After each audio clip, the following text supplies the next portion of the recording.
అందరికీ నమస్కారం అండి. ఈ యాత్రకు స్వాగతం. దగ్గరగా ఒక 20 డేస్ అయింది వీడియోస్ రాక. శబరి వేయించిన తర్వాత మళ్ళీ ఇది ఫస్ట్ ట్రిప్ అండి. ఈసారి ఏకంగా బై రోడ్డు మహాకుంభమేళకి వెళ్తున్నాము. నా చిన్ననాటి మిత్రుడు రఘునాథ్ రెడ్డి మీరు తెలుసు, ఇంకా శ్వేత, ఇద్దరం అండి ఫ్యామిలీతో వెళ్తున్నాము. ఆల్మోస్ట్ మేము 4కి వెళ్ళినాము. ఇప్పుడు దాదాపుగా నిజామాబాద్కి దాటేసి నిర్మల్ కూడా దాటేసినాము. టిఫిన్ కూడా అయిపోయింది. నెక్స్ట్ మేము ఆదిలాబాద్లో ఎంటర్ అవుతాము. లంచ్ వరకు మేము నాగపూర్ దాటాలనుకుంటున్నాము. చూద్దాం మరి మేము ఎంతవరకు రీచ్ అవుతాము. ఇప్పటివరకు అయితే రోడ్ బాగానే ఉంది. ముందు ఇంకెట్లా ఉందో తెలియదు. ఎందుకంటే 144 ఏళ్ళకి ఒక్కసారి వచ్చే ఈ మహాకుంభమేళ ఇది మన అదృష్టం. ఇది ఈ జనరేషన్లో మనకు వచ్చింది అవకాశము.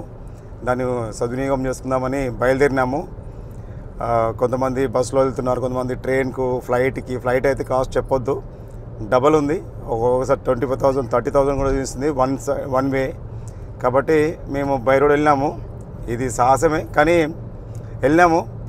ప్రజెంట్ అయితే ఇప్పుడు ఆదిలాబాద్ ఎంటర్ అవుతున్నాము. చూడాలి మరి మేము రేపు ఏ టైం వరకు రీచ్ అవుతాము. మీ అభిప్రాయం? జై శ్రీరామ్. ఓం నమ శివాయ. హర హర మహాదేవ్ శంభో శంకర. మేము మహాకుంభమేళకు ప్రయాగరాజ్ ప్రయాణమయ్యాము. ఉదయం 4 గంటలకి బయలుదేరినాము. ఇప్పుడు ఆదిలాబాద్ దగ్గరలో ఉన్నాము. మహాకుంభమేళలో స్నానం చేసి పుణ్యాన్ని కొంచెం ప్రసాదించమని ఆ భగవంతుని వేడుకుంటున్నాము. కుంభమేళ విశిష్టత ఏంటంటే 144 సంవత్సరాలకు ఒకసారి వస్తుంది. ఇది దేవతలకు రాక్షసులకు మధ్య క్షీరసాగర మదనం అనంతరం ఒక అమృతం వచ్చినప్పుడు ఒక చుక్క త్రివేణి సంగమం ప్రయాగ్రాజ్లో పడ్డదని భక్తుల నమ్మకం. అందుకనే ఆ సంగమంలో మేము స్నానం ఆచరించడానికి బయలుదేరినాం. జై శ్రీరామ్. ఓం నమ శివాయ. హర హర మహాదేవ శంభో శంకర. మంచి విషయం అండి. ఇది అందరికి తెలుసు. కానీ ఈ ప్రయాగరాజ్లో చాలామంది నాగసాధువులు, అఘోరాలు వస్తుంటారు. వాళ్ళు బ్రహ్మముహూర్తంలో వస్తుంటారు అండి. 3 నుంచి 4:30 5 మధ్యలో. ఆ సమయంలో అమృత స్నానం అంటారు, దాన్ని అమృత గడియలు అంటారు. ఆ సమయంలో స్నానం ఆచరిస్తే మనకు ఏదైనా తెలిసి లొకేషన్ చేసిన పాపాలు పోతాయని అంటారండి. దాదాపుగా ఆ సమయంలోనే స్నానం చేద్దామని బయలుదేరినాము. చూద్దాం మరి అక్కడ నుంచి ఇంకేం మనం గుళ్ళు కూడా చూసుకుని వద్దామని బయలుదేరినాము. చూద్దాం ఇంకా దారిలో ఎలా ఉంటుంది జర్నీ కూడా మీకు చూపించే ప్రయత్నం చేస్తానండి.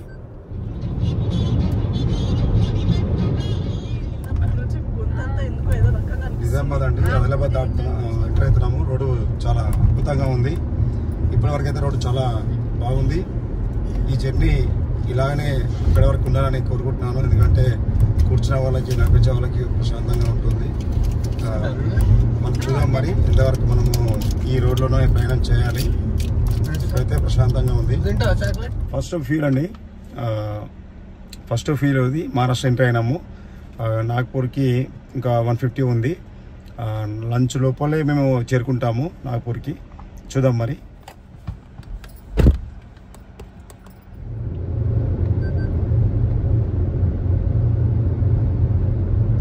ఇప్పుడే లంచ్ కాపుతున్నామండి నాగ్పూర్ దాటి.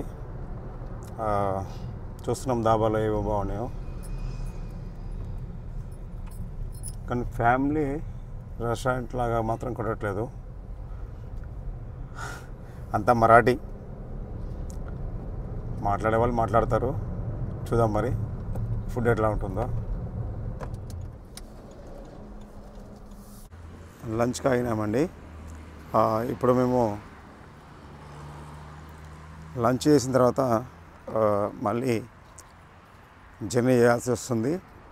ఎందుకంటే దాదాపుగా 600 కిలోమీటర్లు మేము జర్నీ చేసినాము. ఎందుకంటే మార్నింగ్ 4:30కి బయలుదేరినాము. కరెక్ట్గా ఇప్పుడు 1 అవుతుంది. లంచ్కి ఆగినాము. ఇక్కడ నుంచి మళ్ళీ ఇంకా 650 ఉంటుంది. అంటే 600 వచ్చినాము, ఇంకా 650 ఉంటుంది. చూద్దాం ఇక్కడ కూడా ఫుడ్ ఎలా ఉంటుందో. మరి రెస్టారెంట్ లోపలికి వెళ్దామండి. మా వాళ్ళు అప్పుడే ఆర్డర్ ఇస్తున్నారు. మష్రూమ్ కర్రీ వచ్చిందండి ఫస్ట్.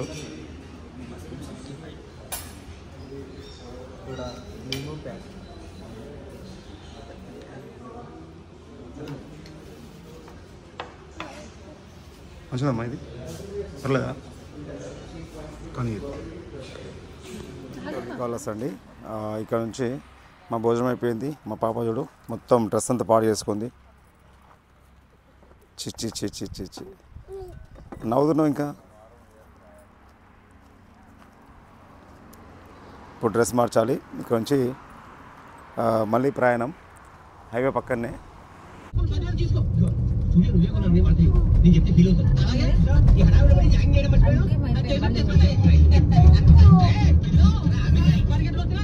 టీ బ్రేక్ అండి.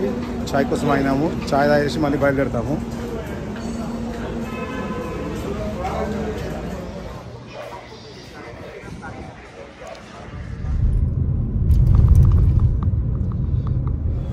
Night dinner అయినామండి.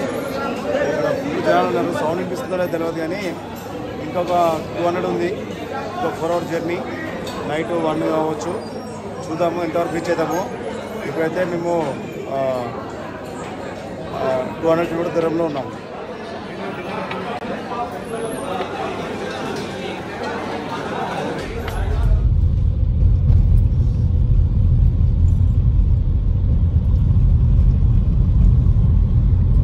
ట్వంటీ 22 hours పట్టిందండి కరెక్ట్గా ప్రయాగరాజ్ ఘాట్ సంగమం దగ్గరికి రావడానికి.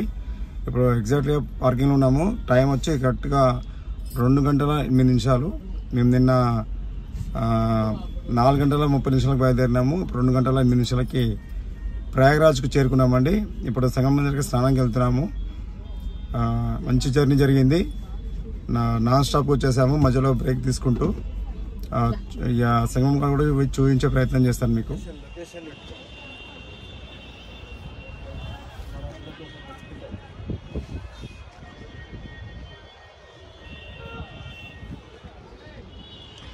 పార్కింగ్లో అండి మా బండి పెట్టాము. ఇప్పుడు స్నానానికి వెళ్తున్నాము.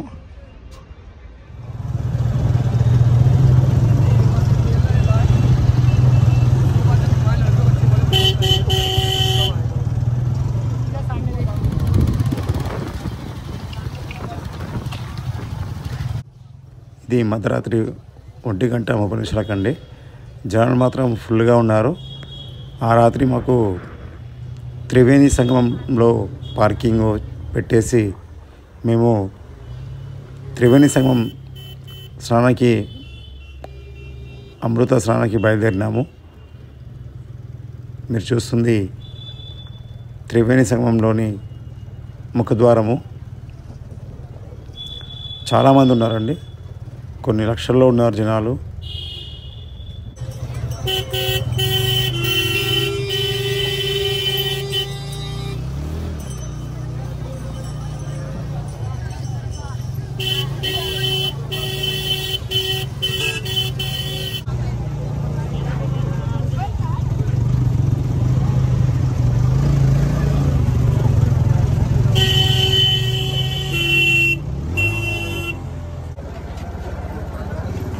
సమయం 3 అవుతుందండి. ఇప్పుడు కరెక్ట్గా త్రివేణి సంగమం దారిలో వెళ్తున్నాము.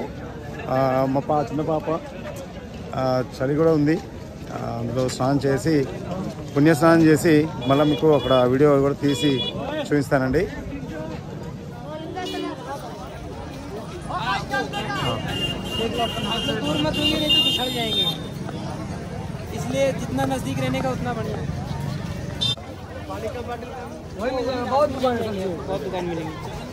హర్ హర్ మహాదేవ శంభో శంకర్. మాట్లాడేదా నోటి? హలో, చలి పెడుతుంది కాదు, ఏదైనా మాట్లాడు.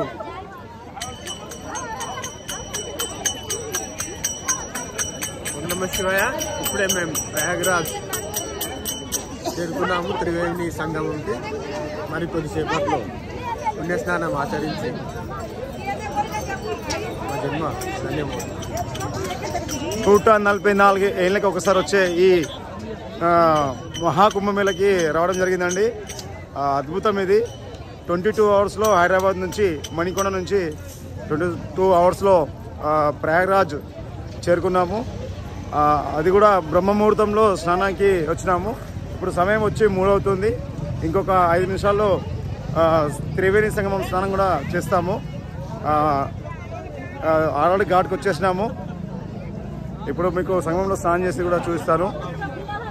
భక్తులు మాత్రం ఉన్నారండి, కానీ టీవీలో చూపించేంత భయపడేంత పబ్లిక్ అయితే లేరు. ప్రశాంతంగా రావచ్చు ఎవరైనా, కానీ జాగ్రత్త అండి, చూసుకొని రావాలి.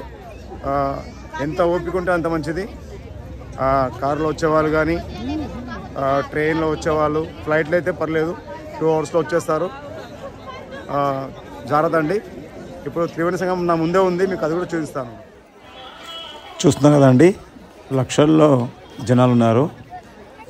కన్ను చూపు ఎంతవరకు పోతుందో అక్కడి వరకు జనాలే కనబడుతున్నారు. ఇది తెల్లవారుజామున 3 గంటలకి ఈ దృశ్యము. మా వెంకల్లో ఉందండి గంగా త్రివేణి సంగమం. ఇది గంగా యమున సరస్వతి కలిసే చోటు ఇది. ఇప్పుడు మేము స్నానంకి వెళ్తున్నాము. మా వెంకల్నే ఘాటు. లక్షలో ఉన్నారు జనాలు, మాత్రం తక్కువేం లేరు. చూద్దాం మరి ఎంతవరకు స్నానం చేస్తాము. ప్లేస్ మాత్రం లేదు, బట్టలు పెట్టుకోవడానికి ప్లేస్ లేదు.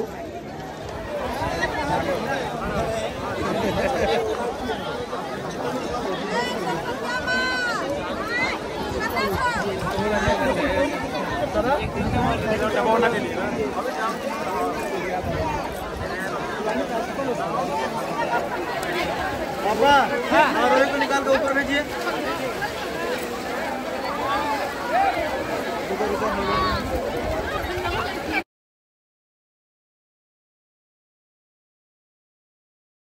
हर हर महादेव शंभो शंकर।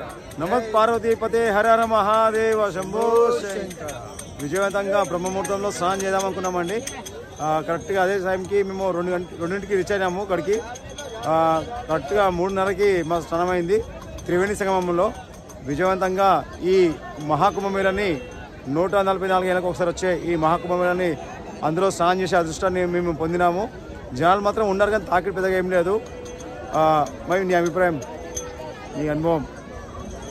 ఈ అవకాశం నాకు వచ్చినందువలన నా జన్మనిచ్చిన తల్లిదండ్రులకి పాదాభివందనాలు చేస్తున్నాను. హర మహాదేవ శంభో శంకర. చూస్తారు కదండి, మాకైతే మంచి ఫీలు. అందులో స్నానం చేసిన తర్వాత ఎనర్జీ మాకు తెలుస్తుంది. అంటే నేను కూడా నైట్ అంతా 1 డే కంప్లీట్గా జర్నీ చేసినాము. 22 అవర్స్లో నాన్ స్టాప్గా మణికొండ నుంచి త్రివేణి సంగమంకి జర్నీ చేసుకుంటూ బై రోడ్డు వచ్చాము. కానీ ఆ సంగమంలో స్నానం చేసిన తర్వాత నీరసం అంతా వెళ్ళిపోయిందండి. ఫుల్ ఎనర్జీతో ఉన్నాము. అదే అండి మన సనాతన ధర్మం ఒక గొప్పతనము. మన హిందూ ధర్మంలో ఉన్న అదే పవర్ మనకి. ఆ నమ్మకమే మనం ఇక్కడ దాకా లాక్కొచ్చింది. అందులో స్నానం చేసి అదృష్టం కలిగించింది. మా ఫ్రెండు, చిన్ననాటి మిత్రుడు, మా చెల్లె, మా పాప, మా ఆమె అందరం కలిసి ఈ విజయవంతంగా ఈ యాత్రను ముగించండి. తన మాటలోనే విన్నాము తన అనుభవాన్ని. ఏదేమైనా అనుకోకుండా ప్రయాణం చేసినాము, కానీ ఇక్కడ కూడా ఇబ్బంది పడకుండా ఇక్కడికి ఆ శక్తి మనల్ని లాక్కొచ్చిందని చెప్పొచ్చు అండి. గంగా యమున సరస్వతి కలిసే చోటు త్రివేణి సంగమం. 144 ఏళ్ళకి ఒకసారి వచ్చే ఈ మహాకుంభమేళకి రావడం మాకు మా అదృష్టము. ఏ జన్మలో పుణ్యం ఉంటున్నాయి, కానీ ఈ యాత్ర చేయలేము. ఇందులో స్నానం అసలే చేయలేము. చేసే అదృష్టాన్ని మా తల్లిదండ్రులు మాకు కల్పించారు. వాళ్ళ ఆశీర్వాదం వల్ల ఇక్కడ దాకా మేము విజయవంతంగా రావడం జరిగింది. హర హర మహాదేవ శంభో శంకర. హర హర మహాదేవ శంభో శంకర. ఓం నమః శివాయ. ఓం నమః శివాయ. ఓం నమః శివాయ.